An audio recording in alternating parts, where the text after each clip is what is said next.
Paano ba nangyari ang mga ganitong usapin? Tunghayan po natin ang kwento. Ang buwaya sa Senado. Sa isang bayan, may isang malaking gusali na tinatawag na Senado. Doon nagtitipon ang mga pinuno na dapat maglingkod sa tao. Ngunit sa paglipas ng panahon, hindi lahat ay tapat.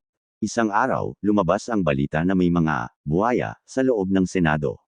Hindi sila tunay na hayop, kundi mga taong gaaman sa pera, parang buwaya na laging gutom.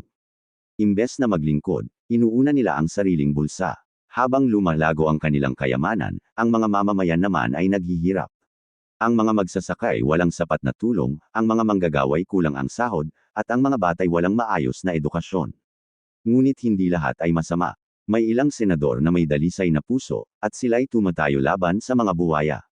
Parang liwanag sa dilim, ipinaglaban nila ang katotohanan at katarungan, kahit sila'y pinagtatawanan o tinatakot. Far Abula. Tulad ng isang ilog na pinasok ng mga buwaya, kung hindi kikilos ang mga mangingisda, mauubos ang kanilang huli. Ngunit kung sila'y magsama-sama at magtulungan, mawawala ang mga buwaya at muling lilino ang tubig.